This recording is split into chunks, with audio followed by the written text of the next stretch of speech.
It's 2025, a whole new year, and we're starting it off by talking about something that happened in 2022.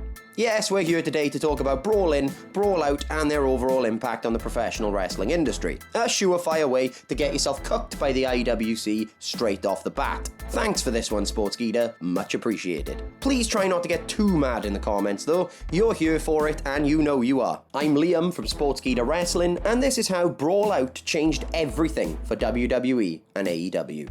We'll begin with a brief history lesson on the event that everyone knows inside out by now because it's slowly becoming the modern day equivalent of the Montreal Screwjob. On September 4th, 2022, CM Punk, or Taylor Swift for men, as some of the internet likes to call him, won the AEW World Championship from Jon Moxley in the main event of the All Out pay-per-view. Following the event, Punk took part in a small press conference with company owner Tony Khan, where he ate baked goods, drank some sodas, and nothing else happened at all. Oh yeah, except for that bit where Punk completely disregarded the media's questions and began his own press conference inside his own head. First ranting about Colt Cabana and his mother, old Marsha, hitting back at media accusations that Punk had something to do with Colt's leaving of AEW at the time. Punk then moved on to Hangman Adam Page, referring to him as a, quote, empty-headed dumb before going on to state that he was, quote, sick of wrestling these pricks. He also hit out at some of the company EVPs and welcomed anyone who had an issue with this to come down to his locker room and discuss it with him personally. All while Tony Khan, who I must remind you is the owner of AEW, sits there and says nothing but does make some very worried looking faces indeed. Rationally, Kenny Omega and the Young Bucks, Matt and Nick Jackson, decided to form a group and take Mr. Punk up on his very kind offer. This led to something of a brawl, hence the name Brawl Out, because wrestling loves a pun. This brawl led to a dog being traumatized, a man being bitten by another man, and everyone involved getting suspended except Ace Steel, who was fired outright for trying to turn Kenny Omega's arm into a light snack. It's worth noting at this point that this might have been mistaken for a storyline at the time, given the wacky nature of the situation. But it was real life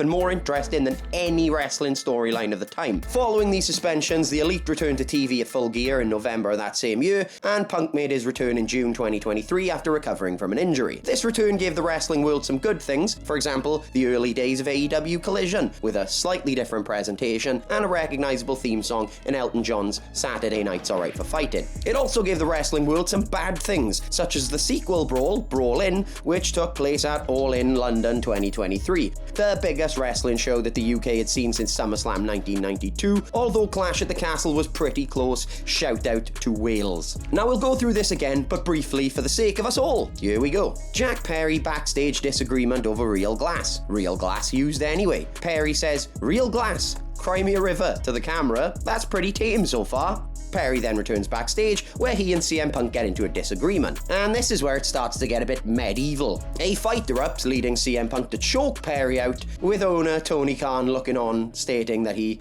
quote, feared for his life. NDAs all around. Punk then went out for the opening match of the pay-per-view as the real world champion and had a match of the year candidate with Samoa Joe, which included a Pepsi plunge and just a teeny tiny little bit of blood. After some further absence, a disciplinary committee deemed that CM Punk should be released from the company, and it was so, with Tony Khan announcing the dismissal on AEW TV in Punk's hometown of Chicago, of all places. AEW then aired CCTV footage from Brawl In 2 years after the fact, which didn't make much sense at all. And yes, I understand the irony of me saying that right now. I have also read the title of this video. But it was an obvious ploy for ratings, and it did actually work for about a week. After leaving AEW, CM Punk re-debuted for WWE at Survivor Series 2023, following the War Games main event. People were still wondering if it would or wouldn't happen, even though we all secretly knew it would happen. And from that point, everything seemed to change in the fortunes of AEW and WWE. Now, it is important to note that this all coincided with the gradual downfall of one Vincent Kennedy McMahon, which arguably had a much bigger impact on the industry as a whole. Punk returning to WWE was just a sign that things were getting better. He was open to working with them, and that said a lot. Randy Orton was back on that same night. The Rock and John Cena would return in the following months. WWE attendances, ratings, and fan satisfaction were at highs they hadn't seen for years, not to mention their ticket prices, which you'd need a mortgage for at this point. Going all over the world,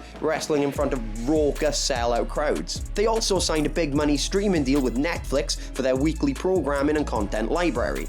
killing the remnants of the WWE Network and the Peacock era, but putting WWE content in more homes than it's been in for years. For all their faults, it seemed WWE could do no wrong, and no, the irony of that isn't lost on me either. But outside of CM Punk returning, this had very little to do with the Brawl In and Brawl Out fallout. That was a rhyme. The company that was really feeling the fallout, though, was AEW. Television ratings for their programming fell across the board, especially for Collision, which was a Punk-driven show in its initial days. The ratings decline may even have had something to do with the cancellation of Rampage when AEW renewed their TV deal with Time Warner in 2024. All three AEW programs hit all-time ratings lows that year, and it was no secret. They've also seen a drop in their live attendance figures, having trouble filling the large-scale arenas that they used to. They did manage to flog 50,000 tickets for their follow-up Wembley show in 2024, with an audience that brought the house down for a fantastic Bryan Danielson versus Swerve Strickland main event. Their annual Dynamite Grand Slam from Arthur Ashe Stadium, which once pulled in 20,000 people, has also seen its attendances fall year by year to almost half of what they used to draw. In fact, their planned Grand Slam Australia show in Brisbane's Suncorp Stadium, a stadium with over 50,000 seats, even had to change its location due to low ticket sales. It is now scheduled to take place from the Brisbane Entertainment Centre instead, which admittedly sounds much less impressive, although it does have a capacity of around 13,000 seats. That's not even mentioning the tidal wave of pundits,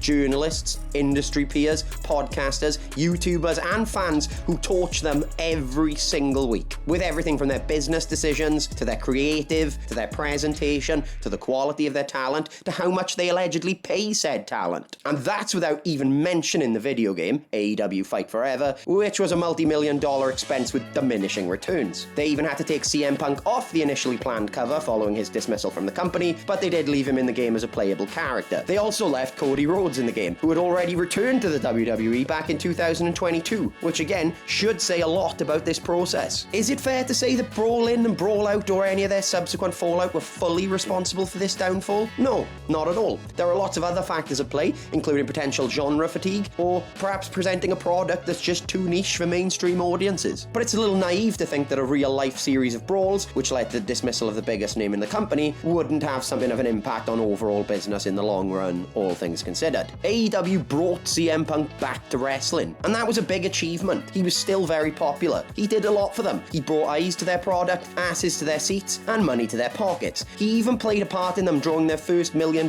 gate at Double or Nothing 2023. In the long run, they needed CM Punk. Certainly a lot more than WWE needed him. CM Punk was the leader of the counterculture movement that AEW represented. They were going against what many had seen for years as wrestling's evil monopoly. All of a sudden, that was done, and the leader of the counterculture was pledging himself back to the evil empire. Don't get us wrong, he's still a huge star in WWE, a main event caliber name, but he's just one of many, a big fish among other big fish in a big pond. In AEW, he was a big fish in a medium-sized pond who was helping the pond grow bigger. That's a lot of fish and a lot of ponds, but the point still stands. Even if you argued that people were just tuning in out of curiosity, given that Punk had been gone for so long, they were still tuning in record numbers. Now they aren't. I mean, AEW still draws an audience, yes, but it's nothing like they used to. You could also argue that the viewers are tuning out because they don't like or are sick of the product, and they're just voicing their displeasure with their time and money. That being said, AEW definitely needs to exist. It's an alternative to the mainstream and another high-profile place for wrestlers to work, and adding the likes of Bobby Lashley, MVP, and Shelton Benjamin in late 2024 only added to that. But they've hit a ceiling and seem to have lost any chance of being real competition to WWE in the future, because in the last 2 years, the trajectory of the two companies couldn't have been more different. AEW lived long enough to see itself become the villain, and WWE somehow was a villain for so long that they lapped the circuit and ended up becoming the hero again. It really is funny how things work out. And that's it. Do you agree? Feel free to cook this video down in the comments, and don't forget to like, share, and subscribe to Sportskeeda Wrestling to see more content like this. Thank you for watching, and we'll see you next time.